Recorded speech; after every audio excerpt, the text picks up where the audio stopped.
All right, camera is set. I have my notes. The background looks good. Let's begin.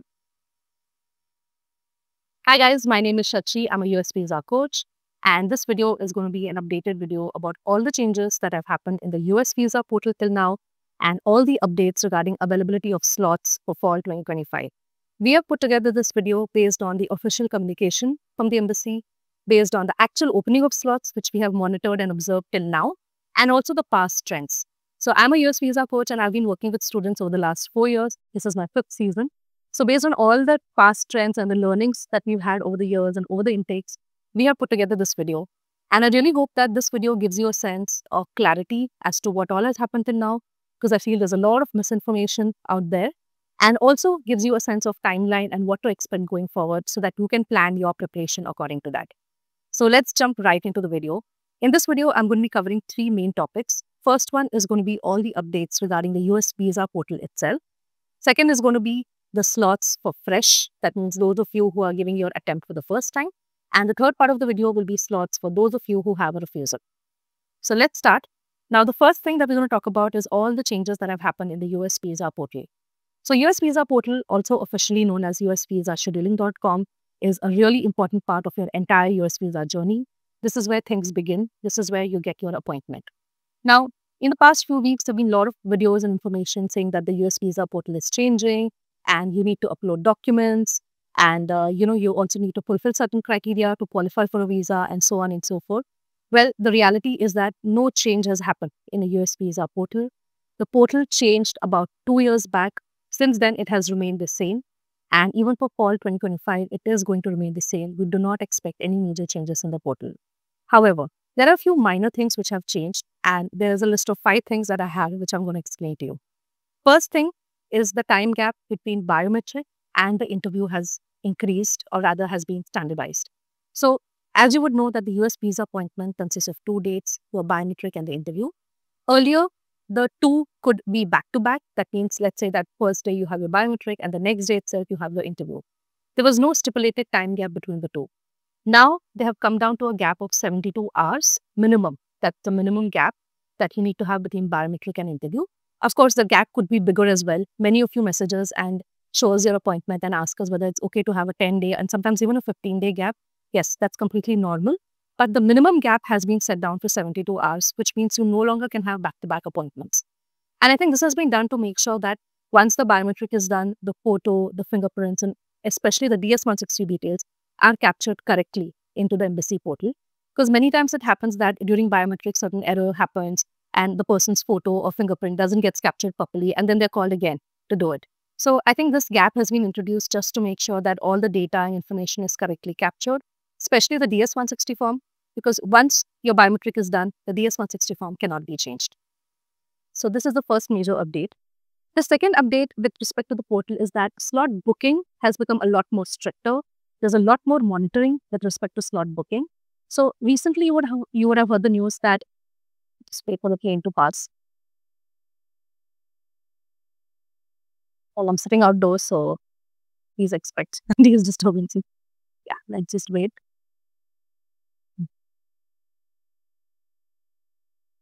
Okay. So the second major update is that the slot booking has become a lot more stricter.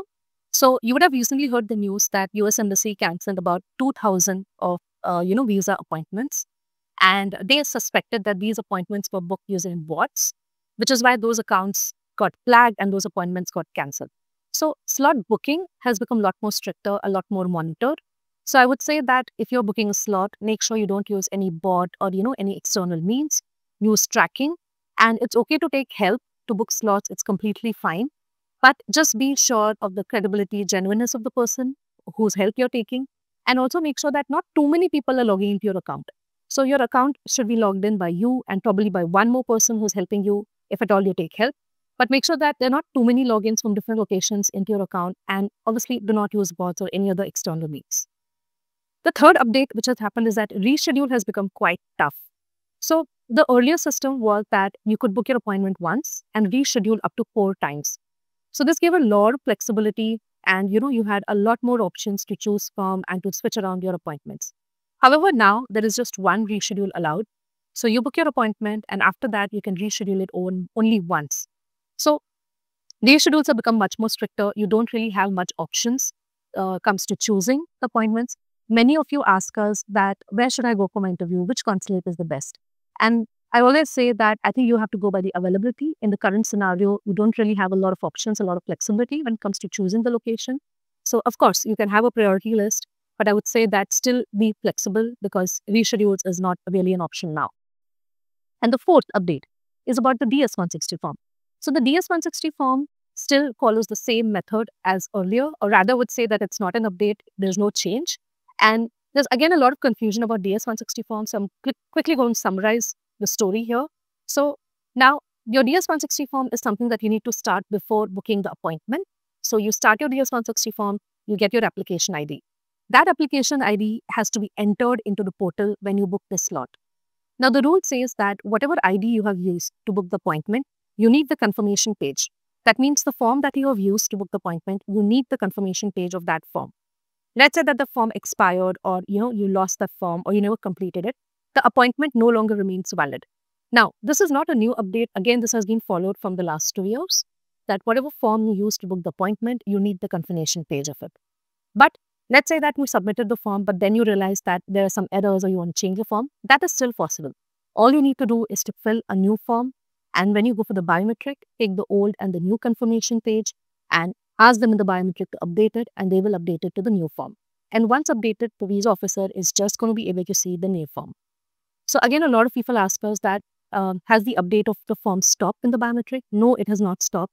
Even today, I've had clients who've gone and got their form updated in the biometric.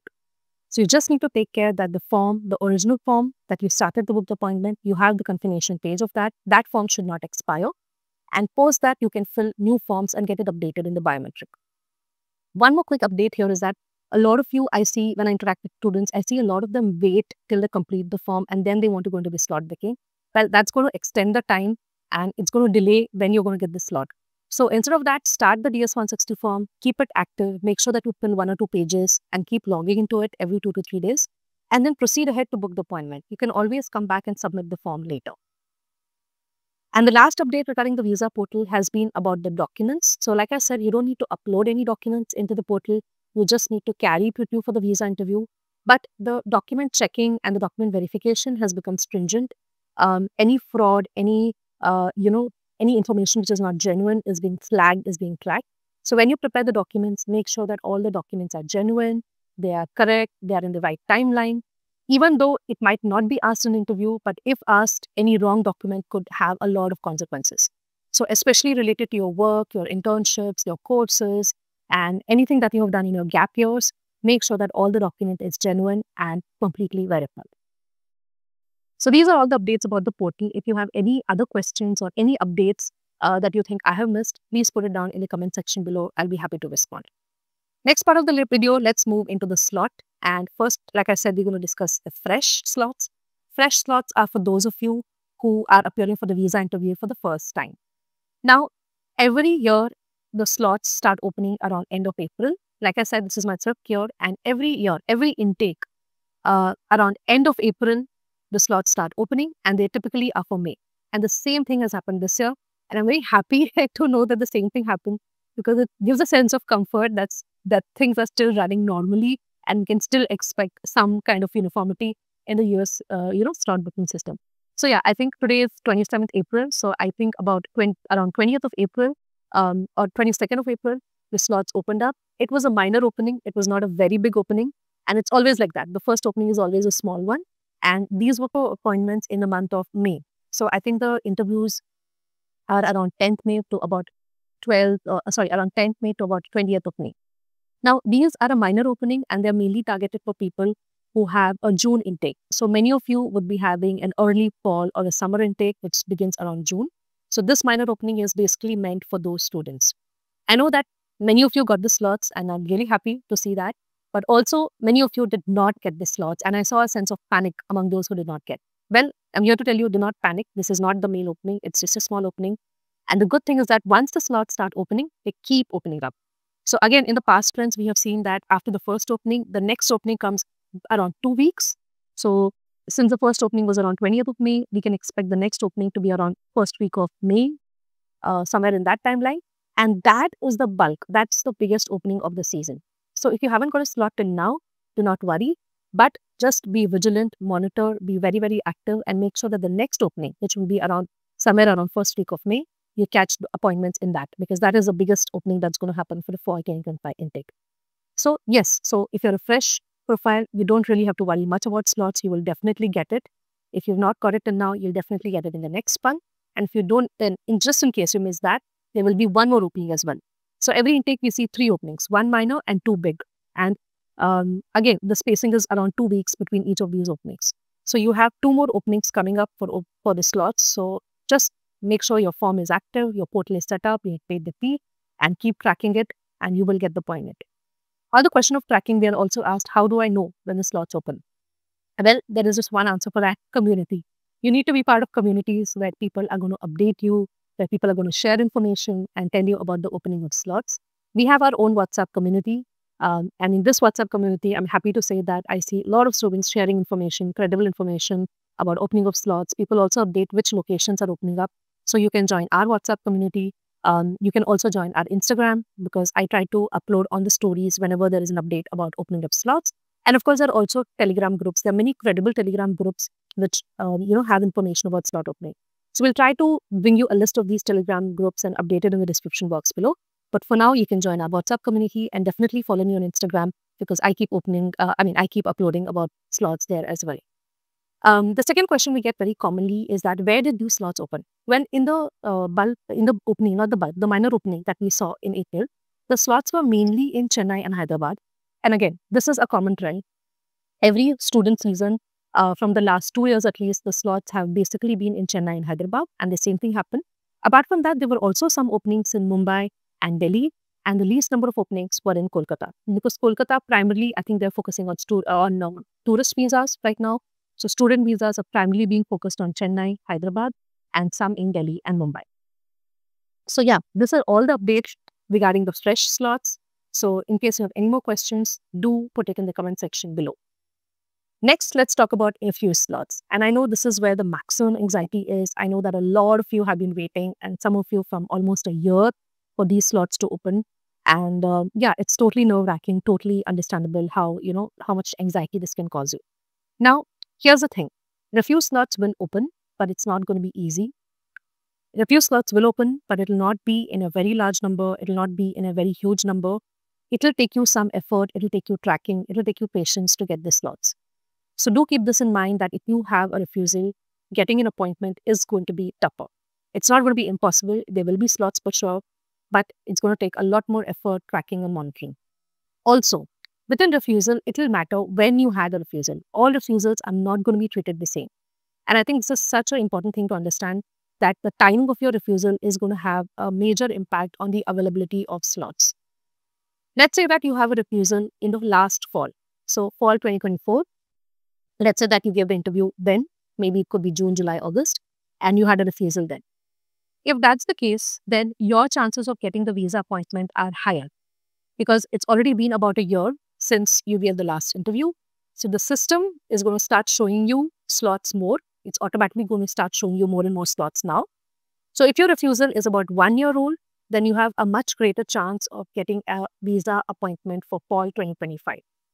So I would say that I know that a bulk of you have a refusal in the last fall, and many of you are already enrolled with us for the visa preparation. So if that's the case, we just need to double down on the preparation.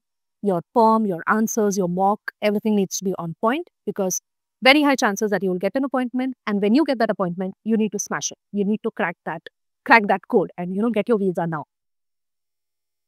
If your refusal is recent, so there are some of you who have a refusal in spring 2025, or some of you even have a refusal this year. It could be in March or April. If that's the case, then you need a lot more patience. You need to understand that availability of slots is going to be very, very less, and it will take you that much more effort, that much more monitoring, that much more inputs to get the appointment. So since fall is a big intake, over the last 4 years, we have seen that refusal slots eventually do open up. But this year, I feel the availability is a notch lower. So any recent refusal will take a lot more effort to get the appointment. At this point of time, I wouldn't say that appointments are not going to come at all because there's no official communication from them missing. And again, like I said, every year they do open up, but it'll need a lot more patience. So again, if you have a recent refusal, I would say that now is the time to strategize. Now is the time to understand what went wrong, whether you need any big changes. So maybe you need a change in university, maybe you need a change in your course. If any of the big changes have to be done, now is the time because you have still some time before the slots come up for you. So there's a lot of panic that I see, especially in the WhatsApp community. I see that people with refusals are, they're panicked, they want slots. It's understandable, but I would say that make good use of this time, strengthen your profile so that when you get that appointment, whether it's in June, July, August, or later, you are able to smash and crack the interview. So this is the update about slots. And there's one more thing that I wanted to highlight. What we are seeing is that when the slot opened, there's not a lot of time for your interview. So let's say that if I get a slot today, my interview could be in 10 days or at max 2 weeks. So I would say that yes, getting an appointment is important, but there's not enough importance being given to preparation, to the DS-160 form, to the answer structuring, to the mock. I see a lot of people getting answers from ChatGPT. Yes, it's normal. All of us use ChatGPT. But I would say those answers also need to be tweaked. They need to be made real. They're just too perfect and very difficult to speak in person in front of a visa officer. So once you have a slot, but parallelly, I feel also please focus on the prep, your DS-160 form, your answer structuring, taking mocks, making sure that everything is aligned, everything is practical, natural. All of this takes time and effort. So do focus on that as well. So these are all the updates that I had for you. I really hope it's given you a sense of clarity and a sense of calm. Any further questions, comments, inputs, I would be glad to take them. Please put it down in the comment section below. You could also DM me on Instagram. My Instagram handle is @shachi.mal. And you can also connect in the WhatsApp community. We regularly interact and I'm here and there as well to answer your questions. And just quickly telling you about the prep part. So that's our expertise. We help students with DS-160 form, answer structuring, and mock. I've been doing it over the last 4 years. I've worked with thousands of students, many of them with the previous refusal. So if you want to work one-to-one with me, do check all the links in the description box below. Our ultimate package is the 7-day. This is our main offering. It consists of 7 sessions, which are spread out as per your interview date. And this is a more stress-free, comprehensive way to prepare for the visa interview. Not only do we take care of your profile, your DS-160 form answers, but we are doing 7 sessions, right? So we are constantly updating you with the recent changes, the recent questions, what new is being asked, and incorporating it into your preparation. We also have the core package, which is a shorter version of the 7-day, and this consists of DS-160 review. It consists of a one-to-one session to claim answers and a mock, and this is also very, very useful, especially if you're short of time. So do check both of these packages and ways to prepare with me in the description box and let me know if there are any questions. Also, we have an entire playlist for fall 2025. We've already uploaded about 4 videos in that playlist and have a lot more videos coming up. And now we're going to be focusing on the DS-160 and the interview prep videos. So make sure that you subscribe and stay tuned. And yeah, thank you so much for listening to this. I'll see you in the next one. Bye.